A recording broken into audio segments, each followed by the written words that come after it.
Dear Lord, thank you for bringing us all here together tonight. I ask that you watch over this meeting, our neighbors and friends, and our neighbors and friends who have joined us. Please bless and watch over our troops and bring them home safely.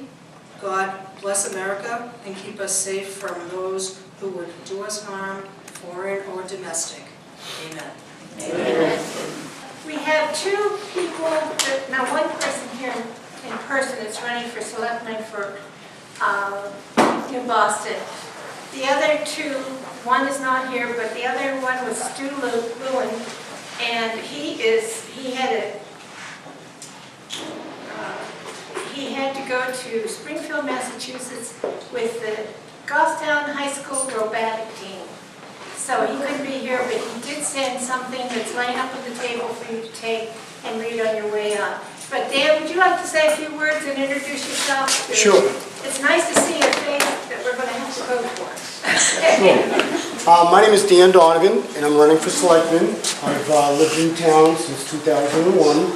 And the reason I chose to run for selectman was to make an effort to stimulate some discussion about our tax base in town, the way we raise our money and pay the bills that the town incurs. And I was hoping to put forth some discussion for increasing the variety from where we get our taxes, not so heavily vested in single-family homes, but perhaps we could draw some businesses to town that would help us defray some of the costs that we're all bearing. I think the town's under tremendous pressure to pay their bills. The costs of running the town continue to go up. I think the people that run the departments do a good job for the most part. They have the best interests of the town at heart. But absent any additional revenue that would flow to the town, I think that we would expect that our taxes would continue to go up. And for those working families that have all they can do to pay their bills, or retired seniors that might be on a fixed income, I think that presents a lot of challenges.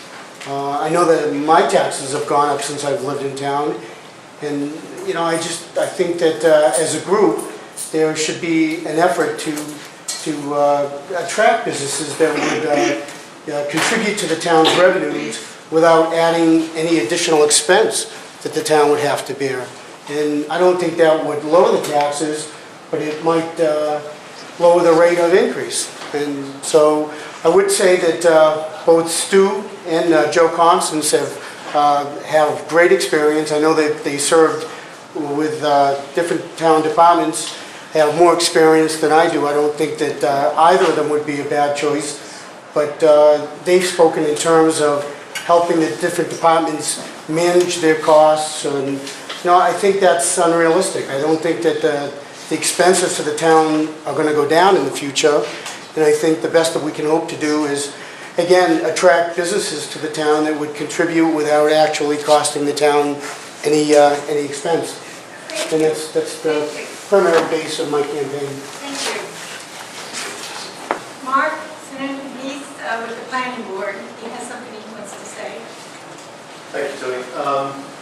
For those who don't know me, my name is Mark Soonen. I've been with the planning board in New Boston for about 5 years, and I just want to take 2 minutes for a brief commercial for something that you're going to see at the polls on Tuesday. Hopefully you'll all be there. There's going to be a survey that the planning board is putting out. The purpose of this survey is important, and I encourage all of you to fill out the survey, because I assure you, our opponents on the left are going to be filling out their surveys. The purpose of the survey is to, let me back up. New Boston has a master plan. We've had a master plan in place for several decades. According to the RSAs of New Hampshire, every 10 years or so, the master plans for every town have to be reviewed pretty thoroughly. One of the primary review processes is to look at what the goals and objectives that are in the master plan, make sure that the current town residents agree with those goals and objectives, or revise those goals and objectives to match who is in the town now, what they care about, what they want. Again, this is where the survey comes in. The survey is there because we want the population of New Boston to tell the planning board what are the goals and objectives that you care about. What is important to you? I will tell you that 10 years ago when this process was done, and I wasn't with the planning board at the time, 10 years ago when the process was done, the vast majority of people who answered the survey, I'm going to say it this way, don't believe what we believe. I'll say it that way. I think it's important. We learned our lesson 10 years ago, and the planning board's been with that master plan for 10 years. This is our opportunity to tell this town what we want this town to look like, now and 10 years from now. I encourage you all to fill out the surveys, encourage other people, other like-minded people to fill out their surveys, so that we as the planning board have some justification to revise that master plan in accordance with the wishes of the town to be the kind of town that we want it to be now and for the next 10 years. I'll stick around after the meeting for a few minutes if anybody has any follow-up questions, want to know anything more about the planning board or this survey. Thank you. Thank you. That's a reminder that Tuesday we vote. And as you know, the ballots are usually very late. And I don't know if I'm just stupid or what, but it seems to me when they write up these things, they write them up in such a way that if you're voting no, you're actually voting yes. So you have to be very careful. But you know something, that's not just in this town. Everywhere I've ever lived, and I'm in Hayward, I've been everywhere. So they all do that. So take a minute to read them before you go in to vote. And you probably still vote yes when you should vote no, but up to you. Okay. We have a very interesting speaker tonight. I'm very anxious to hear her. I've never had a speaker that would come and talk on this subject, but I think it's an important subject. Susan Olsen from the Women's Defense League of New Hampshire. That league provides women opportunities to learn how to defend themselves, skills in defend themselves with firearms. And they also have a social part to that club for competitive shooting, which I think would be really interesting. But I think it's really important this day and age when we see everything that's going on. Women need to know how to defend themselves. I'm appalled when I read in the paper of a woman going at night to an ATM machine and getting money out and being hijacked, kidnapped, whatever. I mean, you have to use a lot of common sense. And to me, that's something a woman shouldn't be doing. I took the NRA course 4 years ago, and I have a license to carry. And I only did that for one reason at that time, because we live out in the country with no street lights. My son-in-law and daughter and children go to Northern Maine to their camp for a week at a time. And I live over their garage, so my apartment's over the garage, but their doors downstairs are all glass. Somebody could come in downstairs and I wouldn't know until they were upstairs in the apartment. So when they go, the gun is next to my bed. And I feel good about it. I learned how to use it safely. I like to target practice. And I just hope more women will do it. So Susan Olsen, please come.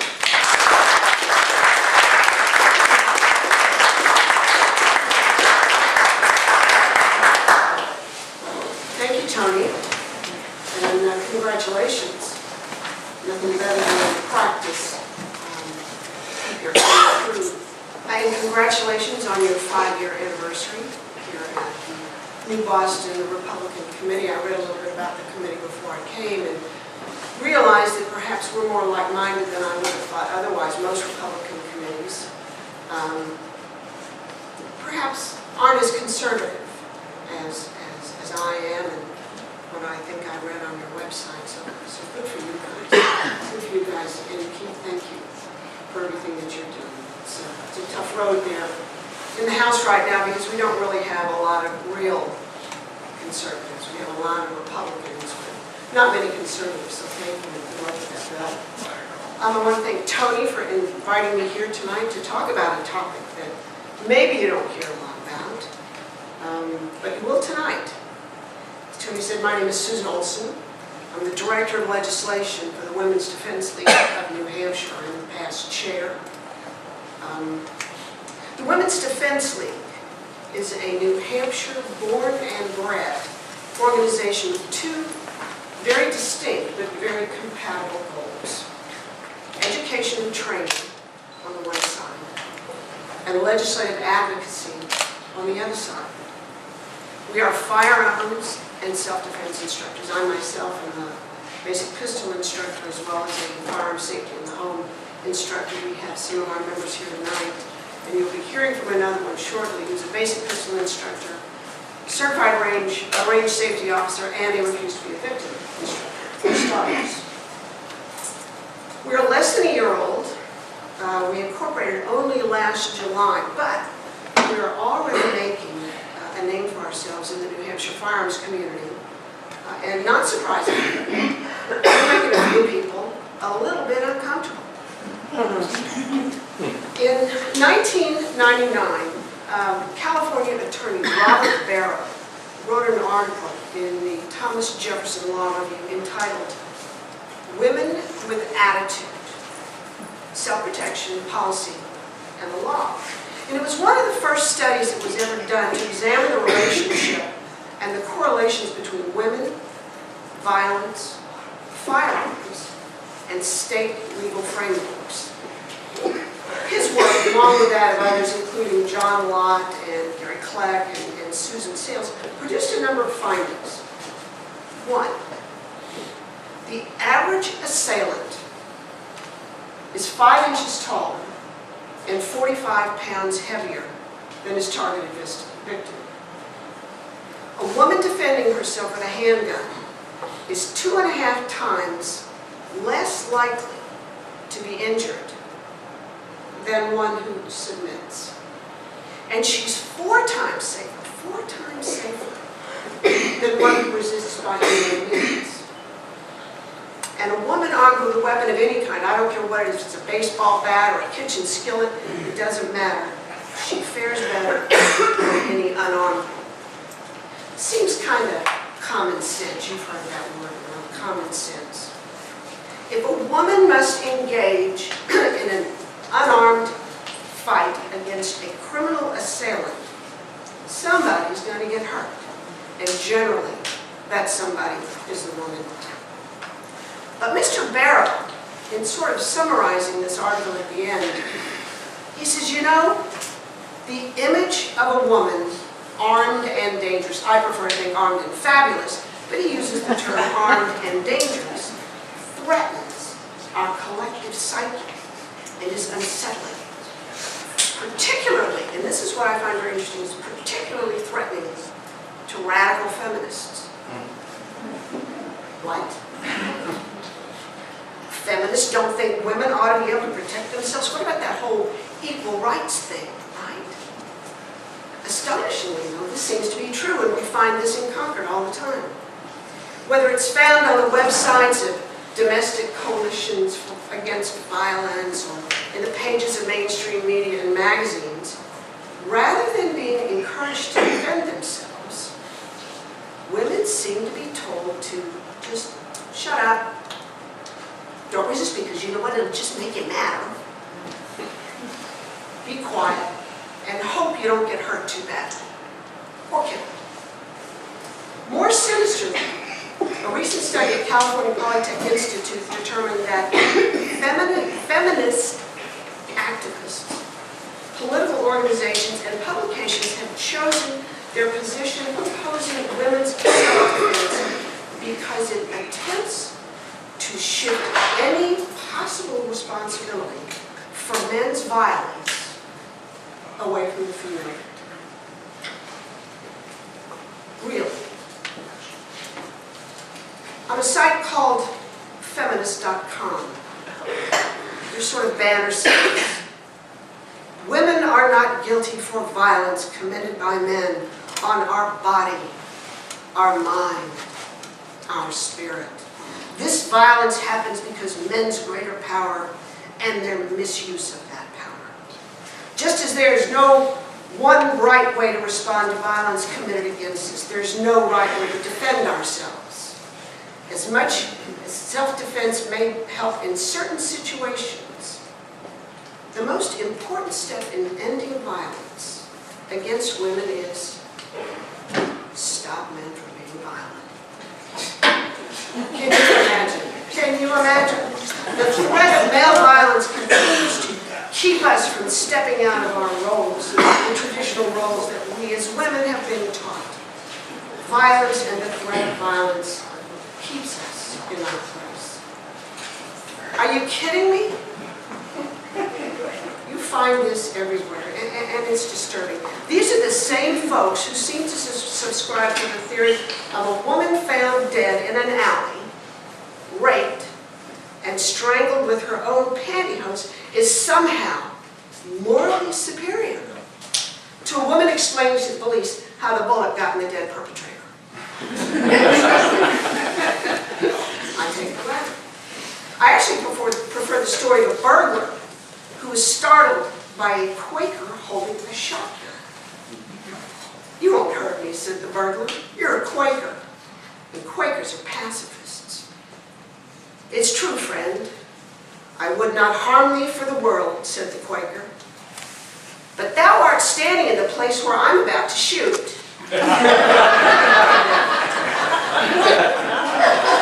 The Women's Defense League believes women should take an active and personal responsibility for themselves and their families, whether that is through learning something as basic as situational awareness or being trained to safely and accurately handle and care for a firearm. We teach that. During the winter, once a month, we present an abbreviated basic pistol course for women and young ladies at the Wilson Hill Pistol Club in Manchester. After a 2 or 3 hour safety session during which we ensure that the young ladies can safely load and unload a handgun, we take them out onto the shooting range where our certified range safety officers and instructors allow them to experience proper stance, grip, and firing of a handgun. And there's nothing better than watching first-time or new shooters walk out of that safety class, and after they pop 5 or 6 rounds into a target, kind of go, "I got this." From spring through fall, we add at least one more identical day of training and education at an outdoor range. I personally prefer outdoor ranges. Indoor ranges make me crazy. We plan to expand our offerings now that we have a refuse to be evicted instructor. Do we have 1 or 2, or how many? 2.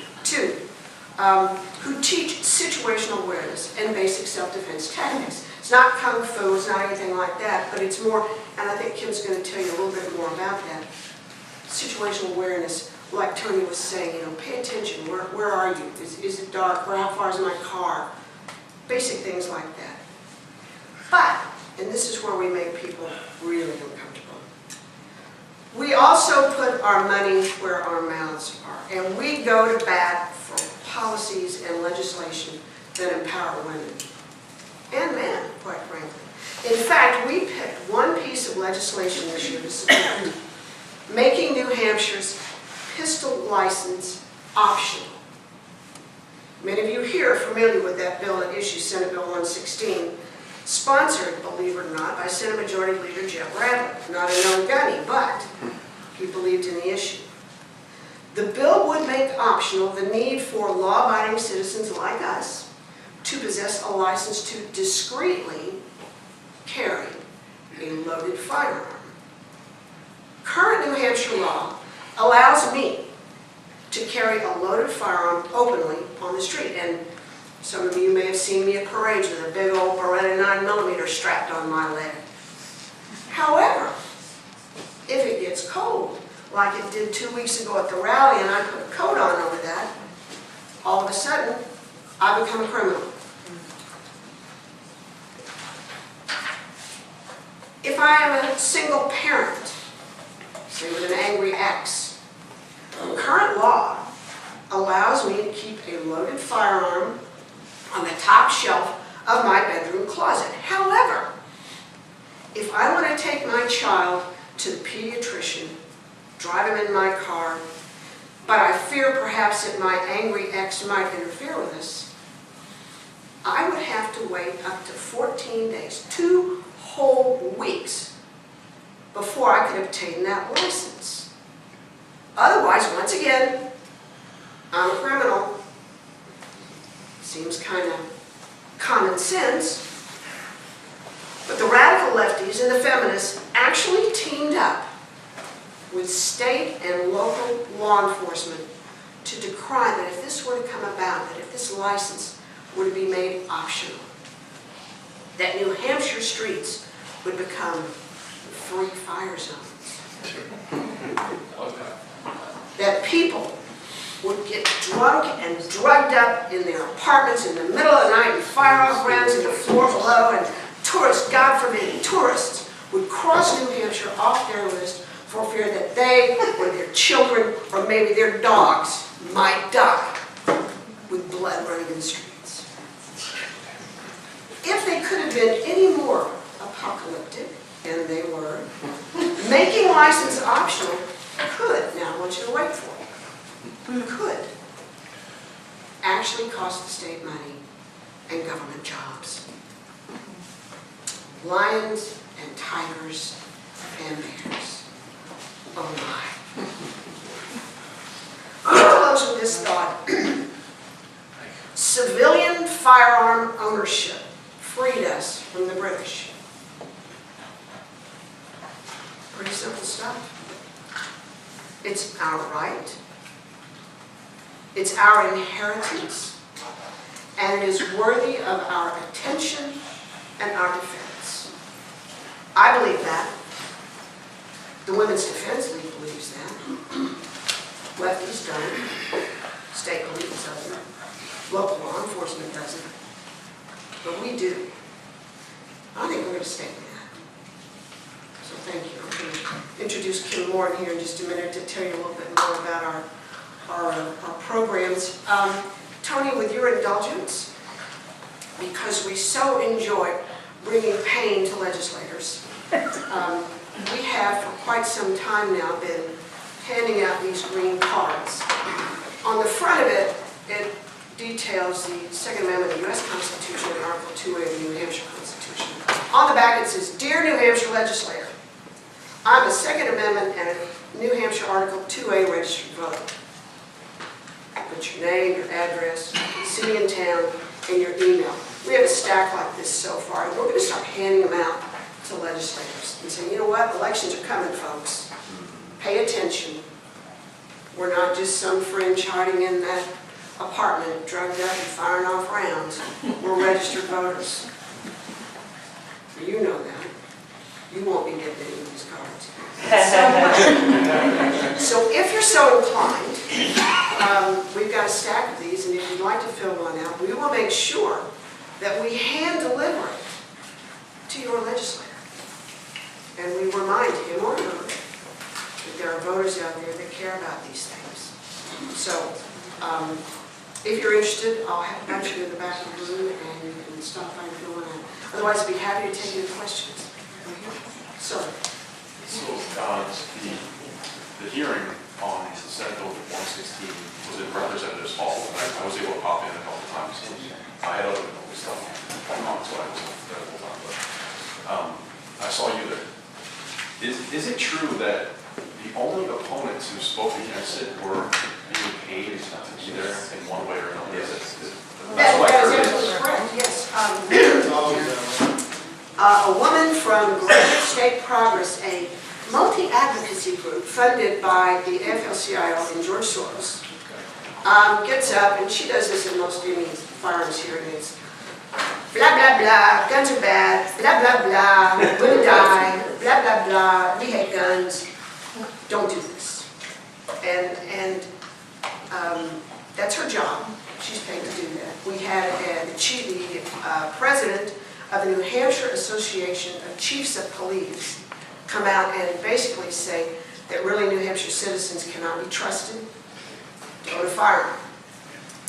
The Lil Stady from the Department of Public Safety, who's in charge of issuing these licenses, basically just made stuff up and said it in front of the senators in unsworn testimony. I brought, if anybody's interested, copies of their testimony where they make the most outrageous statements. I in fact sent a right to know request to the Commissioner of Public Safety asking him to please support some of the statements that you've made in your, they call them legislative positions.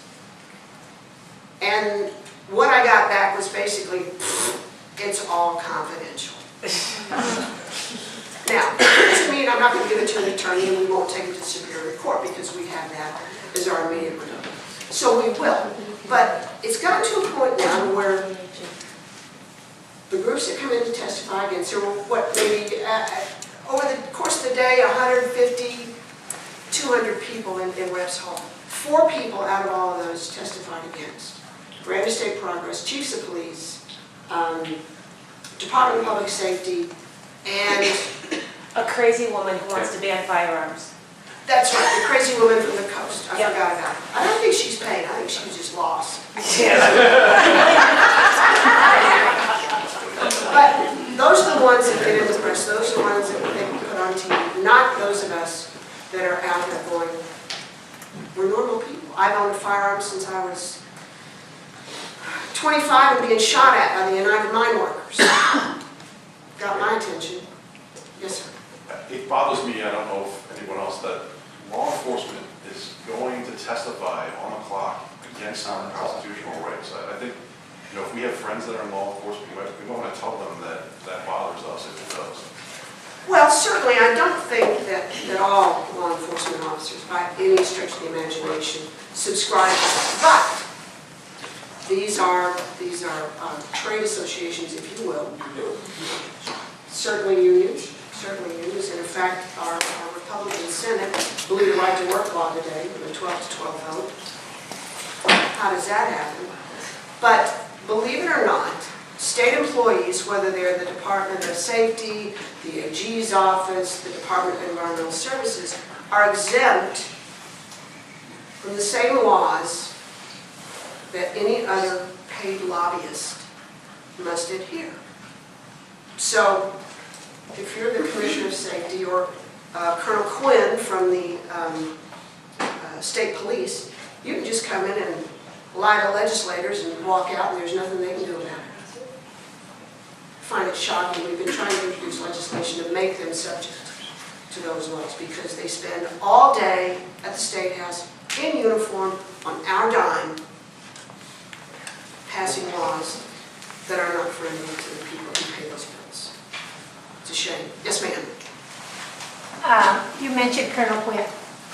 He's the next door neighbor to my son. They're very, very Would good you friends. give me his address, please? I can show you where it is. I just want to send him a thank you note. I'm over there on the seacoast probably twice a month or the weekends. And I see him a lot, gone out to dinner with he and his wife and everything. We will have a conversation this weekend. I'm sure I'm going to see him. Nice. It may not be a conversation.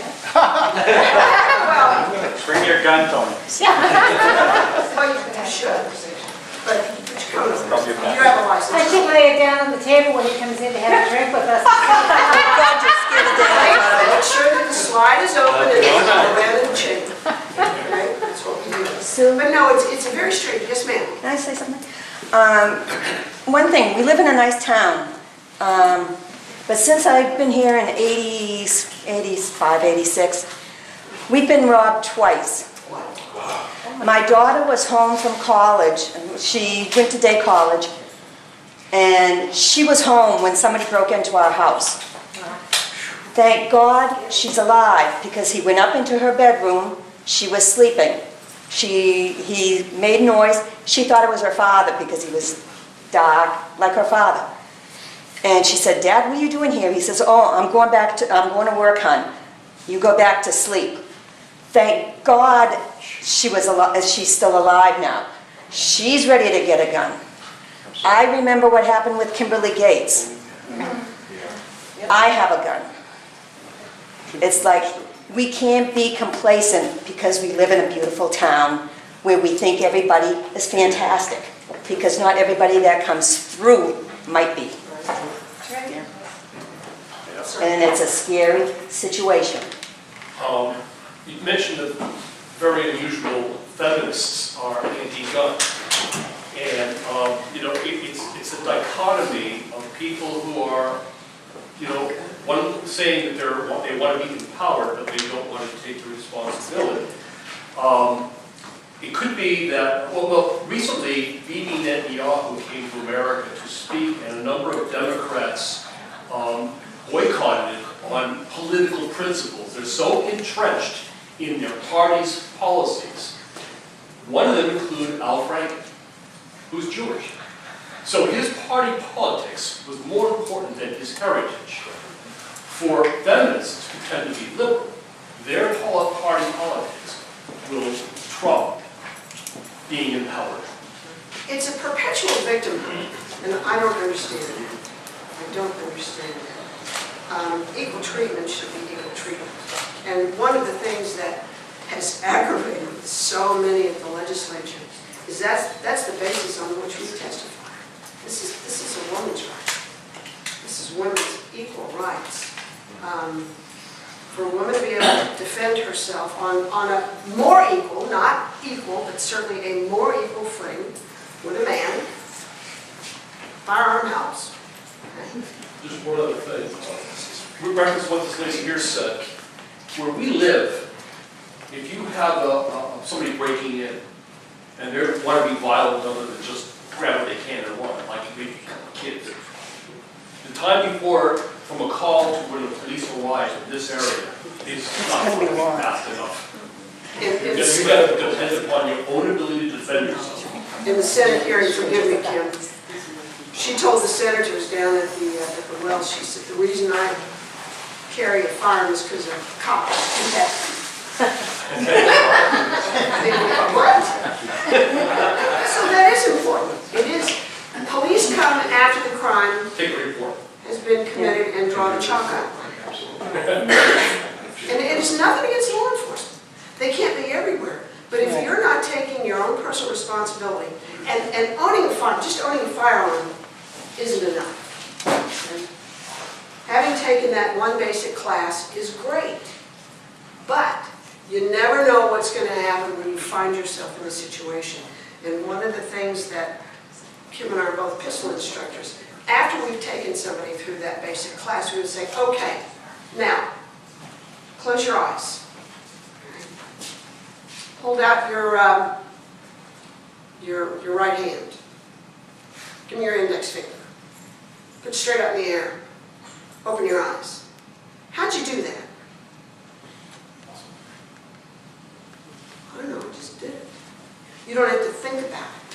So what we do when we have women who are interested in learning some of these basic response skills, we like to take them through basic different scenarios, starting with an unloaded firearm, and close your eyes. When I say go, pull that out. You see, where's your firearm? Okay? You'd be surprised at where it is. And one of the things, one of my most favorite types of instruction is something called point and shoot, where you're at a low ready and you're up, boom. Okay, it's muscle memory. It's nothing more. It's like when anybody here ride a motorcycle? When you took that class, right? And you're out there in a little 125, going on the parking lot. And they give you your little card, they say you are now qualified to ride a 125cc motorbike around an empty parking lot. Kind of the same thing. So it's practice, it's muscle memory, it's not being afraid, it's being confident. It's not going, oh God, it's fire that round off. Man, you should have been a Marine. Honey, if they'd have let me in with bad eyes, I'd have gone. But thank you so much. Thank you, Tony, for inviting us. More questions? Do I have time? Sure. Go ahead. Yes, ma'am. I just have one. I think Joanne Devine Deering, but I have a business here in New Boston.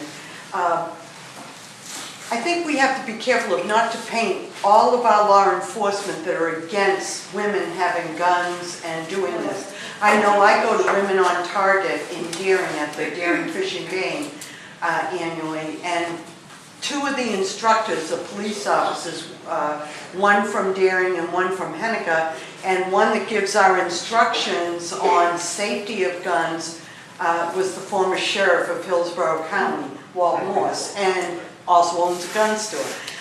So, I mean, we have to be careful that we don't think that all police officers are against women having guns. There are going to be those out there that think that, hey, we're the only ones that can help and save you. But I believe in these courses, and I believe in these people that on the Second Amendment rights, that we have the right to, all of us in this room, not just women, but all of us. And we should go to these courses and learn how to handle weapons appropriately and to defend ourselves in case anything happens. But not every police officer is against, us having the Second Amendment rights and guns, because, I mean, we've been with them. I think JP, you know the officers I'm talking about. We've been to some of these courses I won 2 guns myself. Semi-automatic and a revolver through the county runoff. 30 guns, I happen to get 2 of them. And I can shoot them. So, I mean, but you have to go to these courses, and these police officers were helpful to me and the former sheriff of Hillsborough County on how to handle them properly. I agree. I think it's shocking that not all law enforcement officers are supported like that. I am stunned by it. So I would agree with you. I would like to think that they all, yes, sir. It sounded like you were responding to maybe something that was said earlier. I didn't mean to paint them all that way. It's just disheartening when the leadership comes in uniform at the State House. And that's what I was. Right. I agree with you. I just don't want us to think they're all against it. Sure. No, they're not. Really not. Thank God. Sir. Just to reiterate, I'm also a rep in the House, and every time any of these issues come up, they come every year and they oppose every issue, no matter what it is. It's no, you shouldn't do it. You shouldn't give them guns. You shouldn't do any of that stuff. And I'm just amazed at how out of touch they are, but they are consistent. Right. Sir. I just wanted to comment on sort of our personal experience. I lived in Bedford, and about 2 years ago, we had a really brutal home invasion there. A doctor and his wife were attacked in her home, and he was stabbed 20 times in the head with a screwdriver. She was raped, sodomized, etc. It took 45 minutes for the police to actually enter the house. And the reason I bring this up, because there's a moral to it. We're sitting there. This is on the news, so I went out and got my hand and I put it on the table next to us. My wife's not a handgun, wasn't a handgun, that would say. She said, that makes me uncomfortable. Why? I said, that's a half-mile away. And if those people show up on my deck, I intend to put so many holes in them.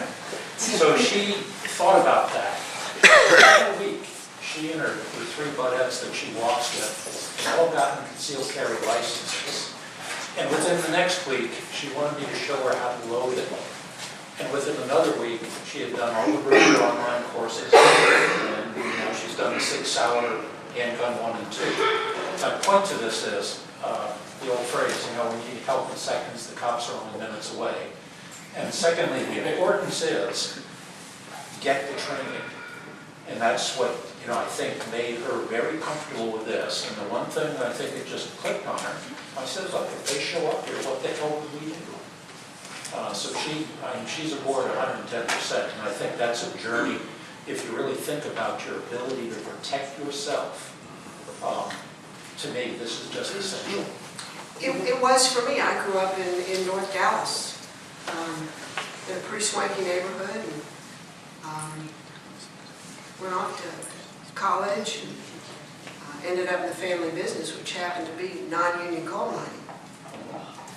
And being the daughter of one of the owners in the middle of really one of the last big union strikes, painted a big old target on my back.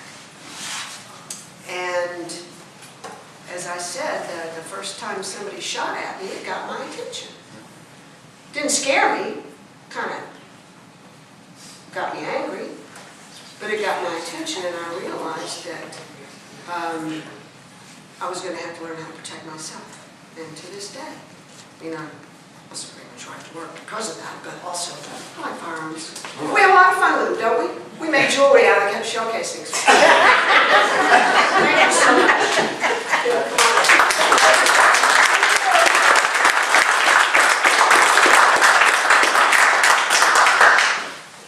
I'd like to introduce Kimberly Morin, known as the Fighter, if you listen to WGIR radio.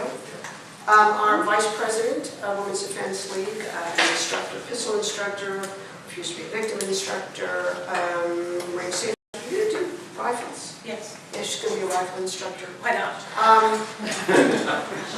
Columnist, published columnist, blogger.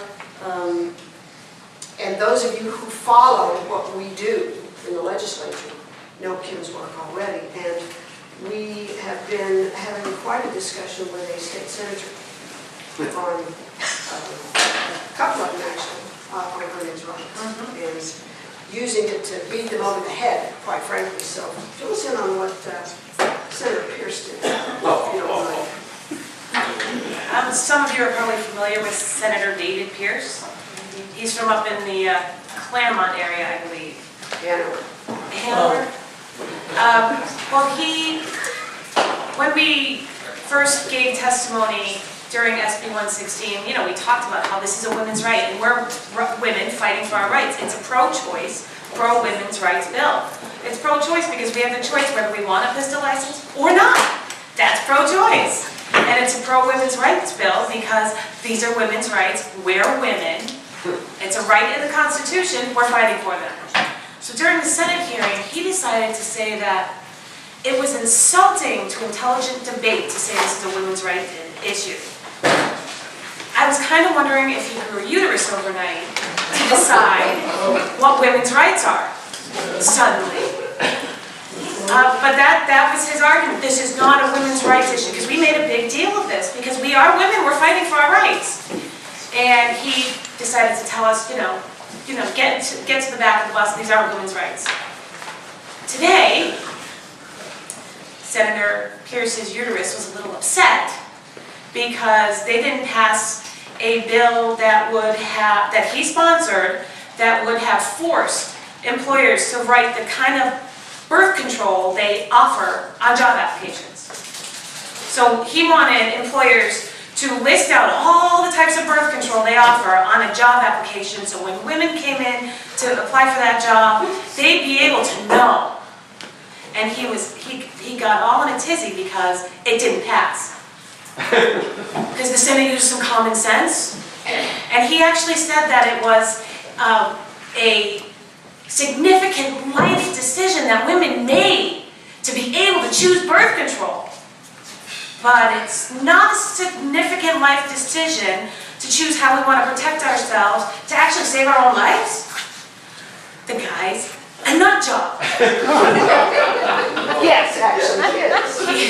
But he clearly doesn't get it. I mean, birth control has never been a right. It never will be a right. I mean, maybe in their demented minds it is, but it's not a right, whereas women protecting ourselves, and men, of course, is a right.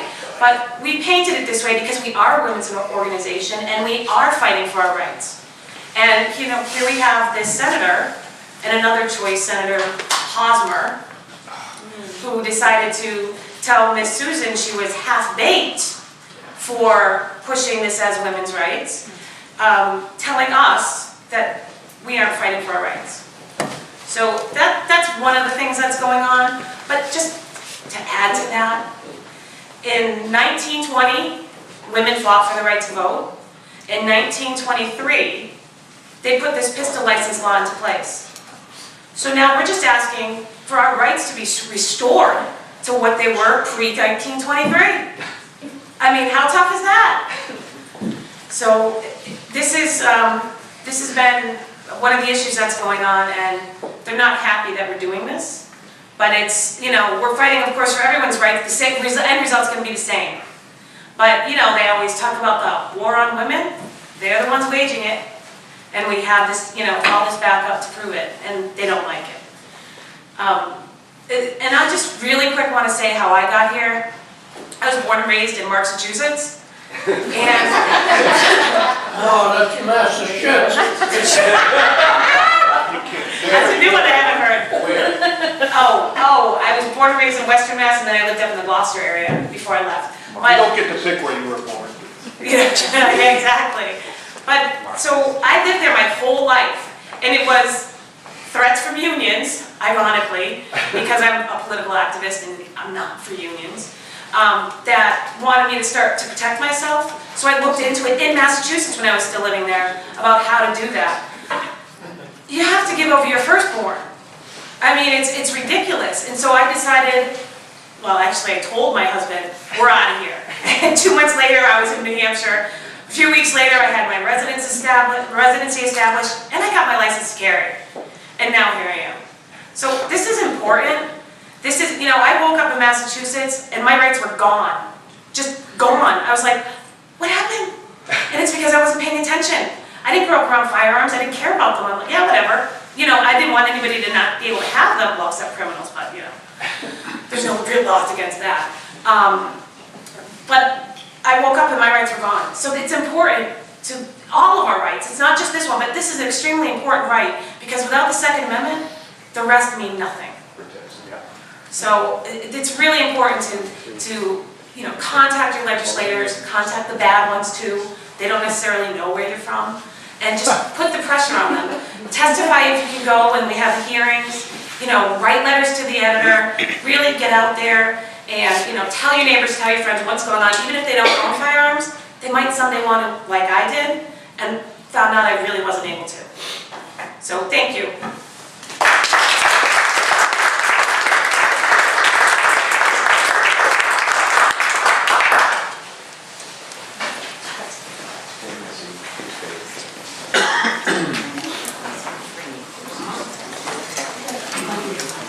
Thank you very much, both of you. Appreciate you coming. I'm happy with the turnout tonight. I hope that any of you that have not gone to a range, not learned how to use the pistol, go get out there and try. It's great. It's good fun, and you do feel secure. But you do have to make a decision. Once you train, will you use it if you have to? And that is a tough